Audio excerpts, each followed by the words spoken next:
As the 19th century drew to a close, however, profound cultural changes began to chip away at this ideal. More and more, the family was getting lost in the bustle of the Industrial Revolution. The complexities of the modern city, the explosive growth, the changing nature of work, the proliferation of new ideas and moralities, the almost endless possibilities and problems of this brave new world often outran the ability of families to adapt. Perhaps most significantly, as the economy boomed, success seemed more and more a question of how much money one had. Increasingly, fathers and sometimes even mothers began surrendering their child-rearing responsibilities in order to chase after the so-called American dream. Add to all this the mass production of the automobile. Suddenly, a whole new world of options opened up outside the family circle, including a peer-regulated system of dating. Take me home! In the midst of all this upheaval, a quiet revolution of ideas concerning child-rearing was also taking place. Men like John Dewey were proposing that the state step in and take over the training of America's youth. Referred to today as the father of the nation's public school system, Dewey's dream was a socialist society, his own piece of heaven on earth. This year, 29 million U.S. youngsters are going to school. Youngsters to kindergarten, to the grades, to high school. All greatly impressionable now. Tomorrow, masters of a nation's destiny. And this year... And then there was the modern concept of adolescence proposed by research psychologist G. Stanley Hall. Basing his ideas on the theory of evolution, Hall suggested that adolescence was a distinct stage through which each person passed on their way from a primitive child to a civilized adult. To optimize this transition, Hall advocated removing young people as much as possible from the adult community, isolating them in their own institutions. Now hold on, Miss Fox. It's all very well to teach my boy to paint pretty pictures and build birdhouses, but he doesn't even know his multiplication table. Enter now the federal government.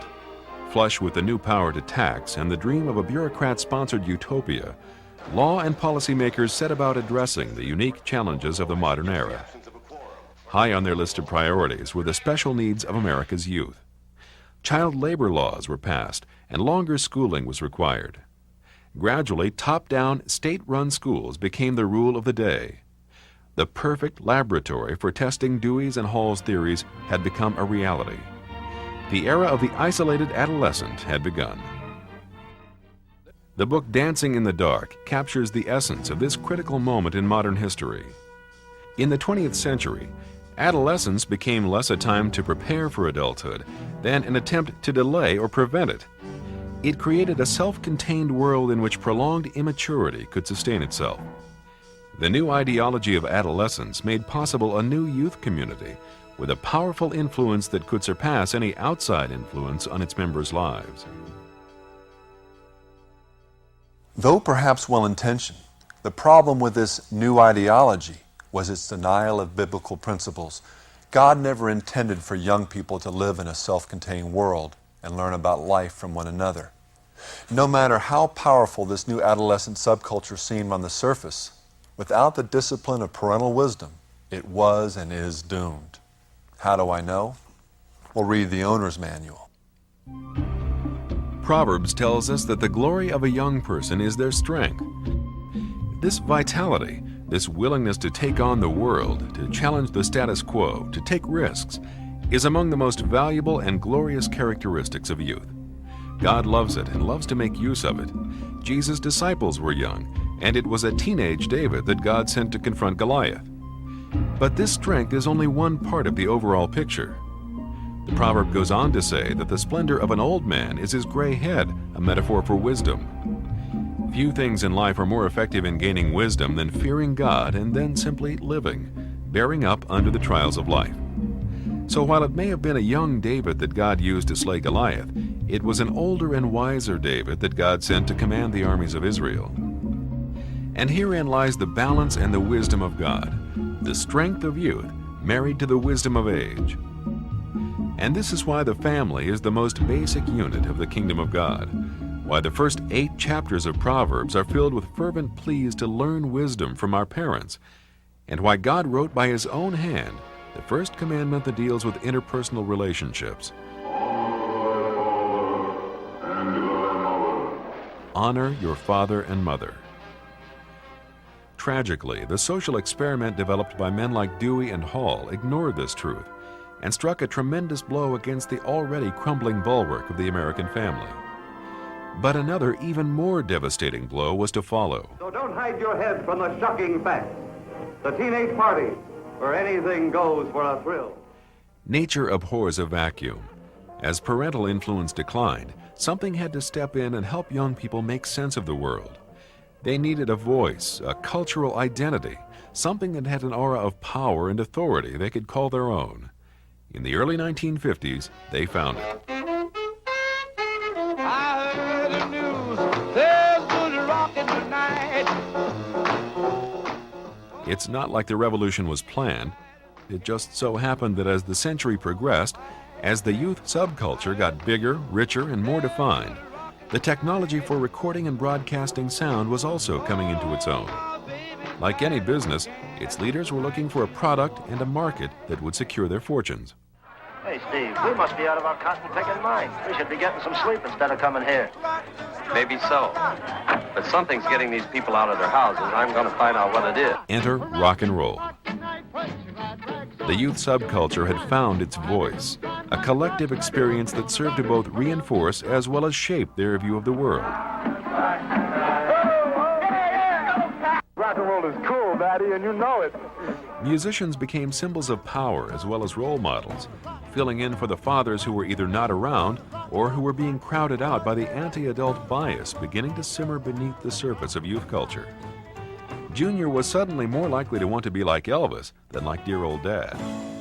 Don, it's our feeling here in Jersey City that this rock and roll rhythm is filled with dynamite. The fact that parents didn't often care much for this new music only made it seem that much more attractive.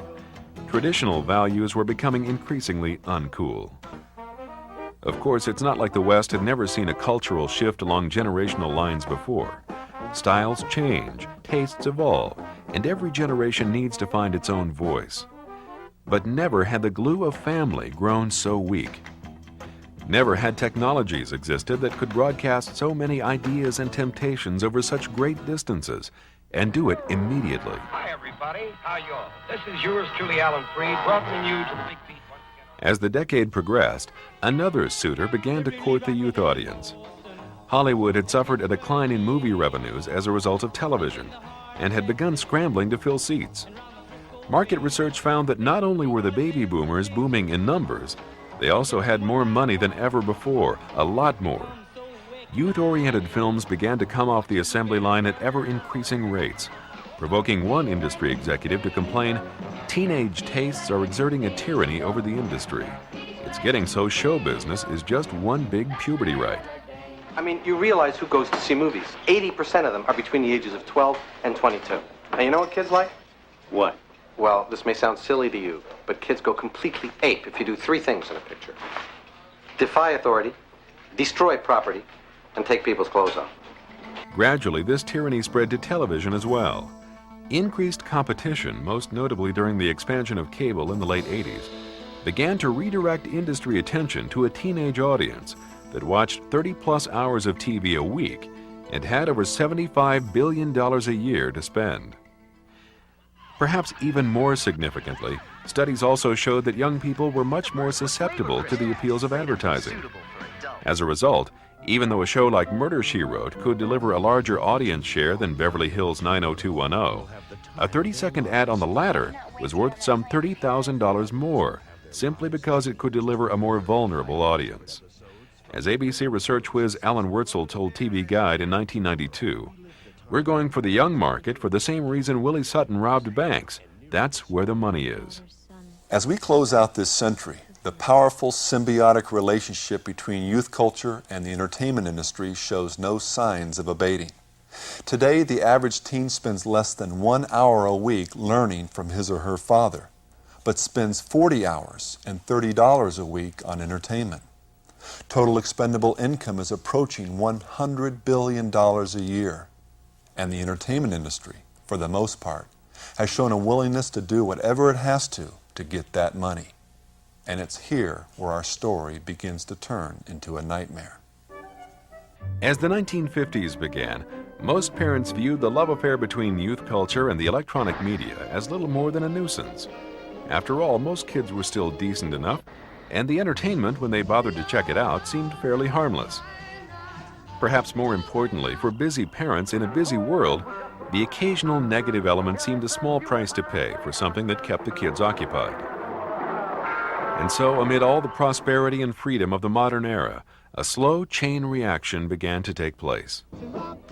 Within the newly constructed enclave of adolescent culture, kids were left more and more to do what kids do when given the chance: have fun and see what they can get away with. And the entertainment industry, driven like any business to make a profit, gave their young audience what they wanted. You want to see life as one big party? You want to celebrate youth and more or less write off the adults? How about fighting the system? After all, it's messed up, isn't it? What about sex? You interested? These types of messages, as tame as they are by today's standards, serve to reinforce and then gradually define teenage attitudes, behavior, and culture. The mirror that Hollywood and the music industry held up before the face of young America turned out to be a magic one, with the power to transform as well as reflect. In the 27th chapter of Proverbs, God warns, hell and destruction are never full. In the same way, the eyes of a man are never satisfied. Hell's hook was now firmly set in the mouths of both artist and audience. Hollywood wanted the money, and teenagers wanted to be entertained. But it had to be new. It had to be bigger and faster and wilder and crazier and sexier and grosser than the time before. The devil's very good at what he does. He's had plenty of practice. And like any good fisherman, he knows you have to be careful not to jerk the line, or it might break. If you want to land the fish, you do it slow and easy. In a decade when only a small minority of misfits are sexually active, perverting takes patience. A little innuendo here, some titillation there, a gradual application of pressure, and there's no telling how far you and your prey can go. Teenage kids living it up and doing things they can never live down. If you're the devil and you get lucky, you may even be able to turn things around so far that it becomes the few misfits who aren't sexually active. I never made it with anyone. You know. You are? For real? Doesn't this blend of blindness and blandness want to make you do something crazy? Then why not do something?